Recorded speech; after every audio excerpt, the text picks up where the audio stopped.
Let's start our morning soaring down the Strip, a city that's always open for drama, where the stars are born in bright lights. This is day 2 of the Players Era Tournament. So big, we're using 2 stages. At Michelob Ultra Arena, Iowa State and Creighton prepare for a collision. It's going to be a clash of tempo, a coach that knows his former school, and toughness down in the shadows of the Strip. And then we are going to take you just down the boulevard where we're at right now. MGM Grand Garden Arena, Notre Dame and Rutgers will open the day, and we've got a number of games in store. 2 proud programs looking to bounce back and show that they are still a big-time program in college basketball. We are inside center court. Let the second act begin. This is the Players Era Tournament on TNT.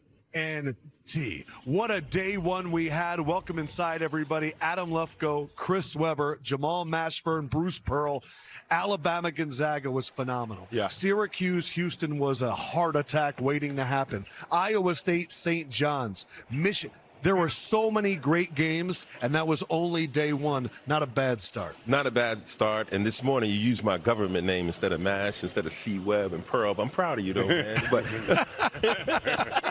got some people out there looking for you. I know, right? I know. I appreciate you, Doc. But it was middle name coming later in the show. Correct. Now, I thought it was great action. I really loved what Syracuse did and how they fought back. And even though they lost, I think they had something to build on. Houston, I thought they played poorly, but they found themselves a way to win. And so I'm excited about the tournament. It's given me a lot of highs and also lows as well. And over at the other arena, Michigan very quietly stomping and putting themselves in a great position. Yeah, when you have the bigs that Michigan have, I was talking to Coach Pearl earlier about that, you have a great opportunity to have some players come over and help defense. And that's what I've been most impressed with, is their help defense, using those bigs and ushering those guys into the help.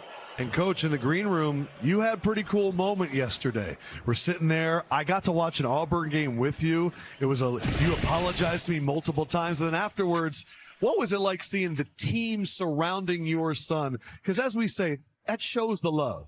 I think it meant a lot to Steven. You know, those kids have been through a lot, with my retiring in September. But Steven kept the coaching staff together. I gave him 2 pieces of advice. Number 1, be yourself. Just that way you don't have to fake it. And Todd Pettiford said, Steven's actually cooler than Coach Pearl, because they know his music, so on and so forth. But do what we do. This is what you know. And I'm really proud of the way this team is improving and the job he's doing. Question for you. You brought up a good point. You gave him some advice. Has there been any point in time in your relationship with your son where your son was like, you know what, Dad, I got this? Yeah, when he was playing, when he was a kid. Yeah. He'd get in the car after a bad game. He'd yell at the referee. He'd cry when he fouled out. And I say, all right, who you want to talk to? Your dad or your coach? He like, I don't want to talk to either one of them. We can all relate to that. We all can. And you're going to be calling Auburn later against Michigan. And we're going to see if you can control the emotions. I would rather you let them all out. I'm going to ask for forgiveness from the beginning, because if I say, hey, we got to do this, we got to do a better job of rebounding, I'm going to ask the Michigan fans, forgive me. I mean, I've been doing it for 30 years. But, Coach, this is what the Michigan fans want. I mean, we're basketball fans first, so we can put aside what you're doing, what you're saying, and we know that coaches put their son through it. Being the coach's son is tough, so hopefully you enjoy your moment today. It'll be fun. It will be. All right, let's get to the schedules. A loaded games. We're going to show you, we have 2 different arenas. We're moving halfway through the day, but we have a lot of the 1-0 teams. So we start with Notre Dame, Rutgers here, then Syracuse, Kansas. Syracuse look great. Kansas is 1-0. Then Tennessee, Houston. What a matchup that's going to be. An Elite 8 rematch. Auburn, Michigan, we just talked about. That's going to be special. That's going to be over at Michelob Ultra Arena. And then we wrap up the night with San Diego State and Oregon. Oregon played pretty well against Auburn yesterday. truTV, here's the schedule. Creighton, Iowa State. Iowa State, one of those 1-0 teams trying to make their way to a championship round. Baylor, St. John's. St. John's trying to take out some of that aggression from their loss yesterday. Baylor's trying to make a run. Maryland, Gonzaga, really good game. And then Alabama, UNLV should be a track meet. So, again, just a reminder, 18 teams, each play 2 games. After today, all 18 teams will be ranked by record, and the tiebreakers, they include how much you win by, how much you score, and how much you allow your opponent to score. Teams earn additional NIL money if you make the top 4. This is the top 4 right now. Michigan and Tennessee both won their games by more than 20. They're sitting pretty right now. Auburn and Gonzaga, but remember, Michigan plays Auburn, so you likely will not have one. All the teams on the left side of your screen are 1-0. All the teams on the right side of your screen are 0-1. MASH, as you looked at those teams, what stuck out? I personally, as a former player, I can care less about margin of victory at all. Talk about it. When you went through that whole list, I just kind of zoned out, because at the end of the day, it's about winning a basketball game. I get the seeding part of it, but when you look at a Tennessee team that faced Rutgers, to me, that was more about seeding, not necessarily that they're better than everybody at the end of the day. But the main objective is to win the game and to advance. That's how I go about it, and that's how I look at it.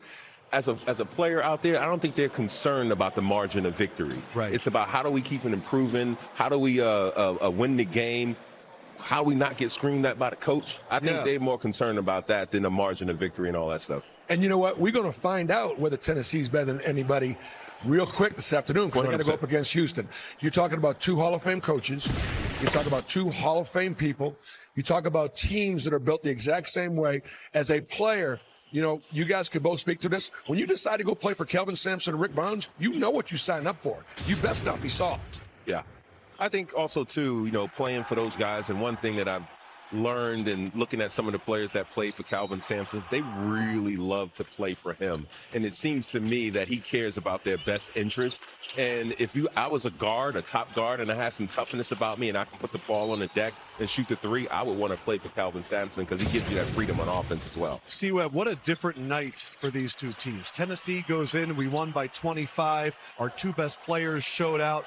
Houston, they're sitting there going, how did we go to overtime with Syracuse? So the mentality of both these teams could be more different. Yeah, and you love how many elements are in this tournament. As Jamal said, maybe the teams and the players don't care about the margin of victory, but hey, that's a part of it. So your coach is putting that into it. And when you're a good team and you expect to be in the Final Four, if you lose in a tournament before the Final Four or before the big tournament comes, you're feeling that. And so I want to see how Houston reacts after a poor game with high expectations, especially coming last year. And how does Gillespie, how do these other guys come back after kind of saying, hey, we do belong here? You know what I mean? So sitting up here and getting celebrated and everyone saying welcome to the national and they stage. did a good job. And you know what?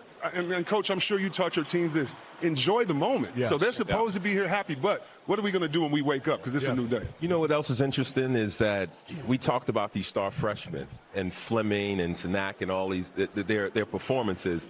But now we're starting to see some growing pains a little bit. I'm curious to see how they respond. They're ultra talented, but the 2 veteran backcourt mates, they really stepped up, scored all 11 points in overtime. So this is a growing period for those freshmen. They're going to have their highs and lows, and they're going to find their consistency. Look, there's $2 million on the line. Of course you want to be in that championship game. But I also look at a team like Iowa State that knocked off St. John's. When it comes to Selection Sunday, that is so meaningful. So it's not like just because you're not making the finals, it doesn't mean anything. But the players' era, you're trying to get the bag. 2 teams trying to make it. We talked about it. Auburn, Michigan. Bruce is going to have a lot to say. I'm going to let Michigan speak first. What do we think about this matchup? Because Michigan, we'd love to see them get tested, and here it is. Yeah, I think that this is going to be their first big test. I tell you, I was talking to Coach. There's some guys on Auburn I like as far as their big fellas, but when you just see the continuity of this Michigan team, how you have guys that can get to the basket off the dribble, I'm so impressed. I'm impressed with the passing. You see the movement of the ball around the perimeter. We're very unselfish, but again, the key to me is us on that defensive end. Make no mistake about it. Our bigs are there. They're making sure they get to the help side. It makes it so difficult for guards to shoot over them. And to me, that's where our bread and butter is in our big guys in the paint. Coach, we saw Gonzaga, Alabama. It was front court versus back court. Is this a similar matchup in your mind? Well, I mean, the front court of Michigan, you talk about 6'9", 6'9", 7'3" in the front line. And Webb was talking about just the weight, the length, and how that changes everything offensively. These are 2 teams that guard exactly the same way. They frame, they extend, they use ball pressure. The only difference is how they guard ball screens. Auburn's going to impact the ball screens, and Michigan's going to drop with the 7'3" kid. Todd Pettiford has got to be able to take advantage of drop coverage. He's got to be able to get to those elbows right there. And he can't get tired of getting that same shot over and over again, because that shot's going to be there against the drop coverage. Yeah, he does like to go into the lane, go to the basket. It might be tough against that Michigan size. Well, he's very crafty in there. He can score with either hand. And the biggest thing Auburn's got to do is they got to shoot the ball better. Right now, they're shooting like 23% from three. That's not characteristics of this team. They got good shooters. The only way they win it is they don't turn the ball over, because Michigan is elite in transition and makes some shots. It's interesting watching this kid play, and Coach talked about the mid-range elbow jump shot. In this world of statistics, they say the mid-range is not the best shot. Yeah. But it's probably the most valuable shot when you need a bucket to go. And I like the way the kid uses that mid-range game. You talked about the drop coverage and everything like that. That's a skill set, and a valuable skill set that needs to be implemented back in the game to watch the game continue to evolve. I don't think you can take pieces out of it, because little guards, giant killers, and mid-range games are very valuable. And those are two of the 1-0 versus 1-0 games. I just want to spotlight the third, Gonzaga, Maryland. What we saw last night from Gonzaga, I woke up this morning, I'm not even kidding, and I thought that might be the best team in the country.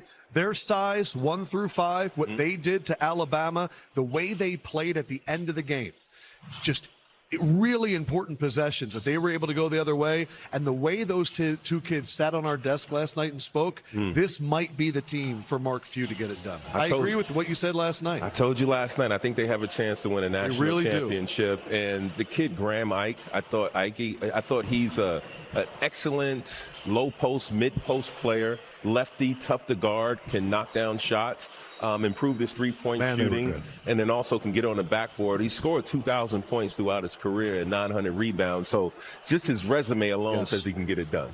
Those are the best teams. Coming up next, we're going to break down the best players that we've seen, and now these new opponents. What should we expect on day 2? It is the biggest college basketball tournament in the country. Other than March Madness, I don't know if it gets better than this. Players Era Tournament in Las Vegas. Day 2, 22 minutes away, and it's all going down on TNT.